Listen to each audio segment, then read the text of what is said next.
Helmet কই ভাই তোমার? বুঝছি, আপনি তো ভাই এখন আপনার হেলমেটও নাই, আপনার তো নম্বর প্লেটও নাই। হেলমেট আছে এখন বুঝছি, এখন নম্বর প্লেট আছে, হেলমেট করেন না। আর তার তো মনে হয় বয়স হয়েছে না। তোমার তো ভাই ড্রাইভিং লাইসেন্স আছে? ড্রাইভিং লাইসেন্স আছে, কিন্তু ভাই তুমি যে রোডে উঠছো যে হেলমেট ছাড়া, তো ওটা তো তোমার জন্য এটা নিরাপদ না ভাই। এটা তো আমাদের, আপনি বলেন এটা কি আমার জন্য বলতেছেন, আপনার জন্য বলতেছেন? হ্যাঁ, আমি সকালে বাইরেছি, আমার তো না বাড়িতে ঠিক আছে, হেলমেটটা আরো অনেকে এভাবে, এখন হেলমেটটা তো পরা অবশ্যই দরকার তোমার নিরাপত্তার জন্য ভাই। আসলে পরিবেশ সংরক্ষণ আর এই যে দেয়ালগুলা এত উশৃঙ্খলভাবে পোস্টার লাগানো হয়েছে, যার কারণে এগুলো দেখতে বিশৃঙ্খলা লাগে। আর তাছাড়া কলেজ ক্যাম্পাস সুন্দর করাটা আমাদের শিক্ষার্থীরা দায়িত্ব। তাই আমরা সকাল 8:30 থেকে শুরু করছিলাম, এখনও অবধি আমরা কাজ চলতেছে। তাছাড়া আমাদের কিছু ভাইয়েরা কলেজের সামনে ট্রাফিক নিয়ন্ত্রণ করছে, আর আমরা প্রায় প্রতিটা ওয়াল চেষ্টা করতেছি যে সবগুলা কাগজ মিটানোর, এবং বিকালে একটা সংগঠন থেকে এগুলো রং করা হবে।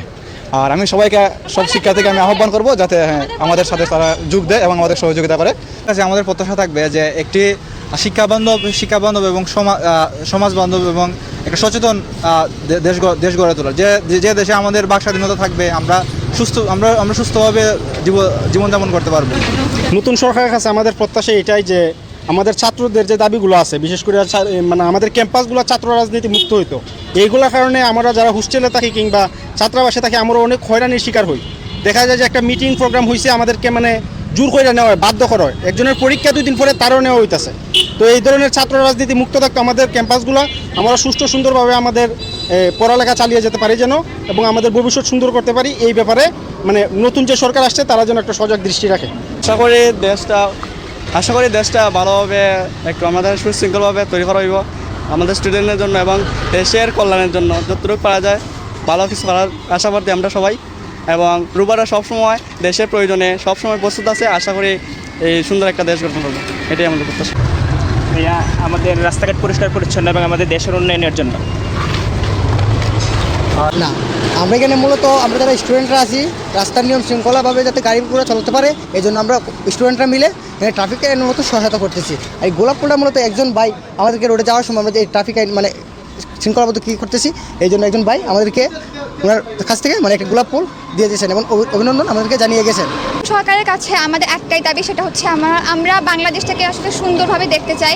এখানে কোনো বৈষম্য হোক, মাদকতা থাকুক, একদম বৈষম্য বিরোধী ছাড়া আমরা একটা দেশ চাই। দেখেন, গতকাল মনে করেন রাত 8টার সময় আমরা শুনেছিলাম যে আজকে আমাদের হবিগঞ্জে আমাদের বৃন্দাবন কলেজের আমাদের বন্ধুদের উদ্যোগে এই প্রোগ্রামটি। সো আমরা তখনই আমরা ডিসিশন নিয়েছিলাম যে আমরা সবাইকে জানিয়ে দিলাম যে আমার সাথে আমার ভাতিজা এসেছে, আমার সাথে আমার আরও বন্ধুবান্ধব এসেছে, আমরা নিজ উদ্যোগে আমরা কাজটি করছি।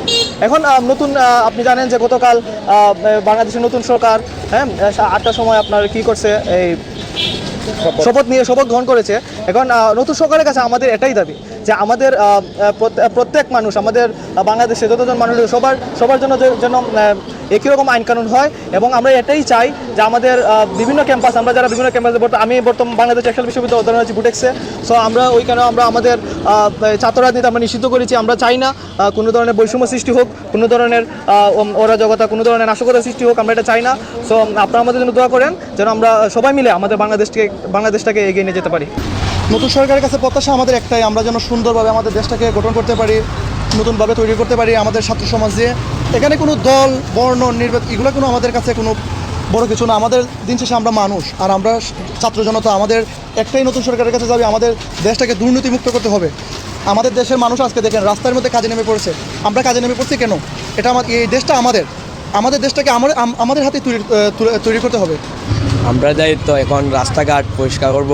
আমরা এখানে দেশ স্বাধীন করেছে আমরা ছাত্ররা বিনিময়ে, এখন আমরা রাস্তাঘাট দায়িত্ব আমরা স্বাধীন পরিষ্কার করার জন্য আমরা দায়িত্ব কর্তব্য। আমরা ছাত্ররা হবিগঞ্জের যারা ছাত্ররা আছে সবাই মিলে আসবো, আমরা রাস্তার কাজ সবাই চালিয়ে যাই পরিষ্কারতার সাথে। নেতিবাচক দেখতেছি, এবং এই যেভাবে চলছে এবার আমরা আগে ট্রাফিক ওইভাবে করতে পারতাম না, তখন যে যানবাহনের যে আইনশৃঙ্খলার থেকে আরও বেশি করতেছে তারা। এটা ব্যাপারে খুব সাদর সম্ভাষণ দিয়ে যেতে, এরা যা করতেছে দেশের জন্য খুবই ভালো করতেছে। তাদের উদ্দেশ্যে কী বলবেন? তাদের উদ্দেশ্যে বলবো এগিয়ে যাও বাংলাদেশ। আমরা ওই যে তাদের ফার্স্ট ফর্মে খুশি হয়ে আমরা এটা কী করছি আর কি। আর এটা হলো আমরা স্মাইল হোম সলিউশনের পক্ষ থেকে আমরা এটা মানে হালকা একটা নাস্তা দিচ্ছি আর কি, পানি এবং ওই যে কেক টেক এগুলো। তাদেরকে কেন এগুলো আমরা ওই যে তার কার্যক্রম আমরা খুব ভালো লাগছে এই জন্য আর কি।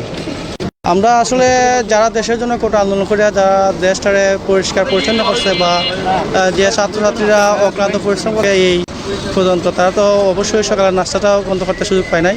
যখন আমরা পাশে স্মাইল হোম সলিউশনের পক্ষ থেকে আমরা তাদের পাশে আছি, সবসময় আছি। দেশের রক্ষাতে দেশে যেভাবে সুশীল হয় সেই জন্য আমরা এইগুলা তাদের মধ্যে বিতরণ করার জন্য আসছি। আমরা যে স্বাধীন দেশে আছি, ভালো না থাকার কোনো কারণই নাই। তো আমি কনফিডেন্সলি বলতেছি আলহামদুলিল্লাহ সবাই ভালো আছে। তো এই যে ছাত্ররা এই উদ্যোগ দেখে নিজের অনেক গর্ববোধ হয়। আমার মনে হচ্ছে আবার আমি সেই স্টুডেন্ট লাইফে ফিরে যাই। আমি আমার ছোট ছোট ভাইদের মতন রাস্তায় দাঁড়িয়ে ট্রাফিক আইন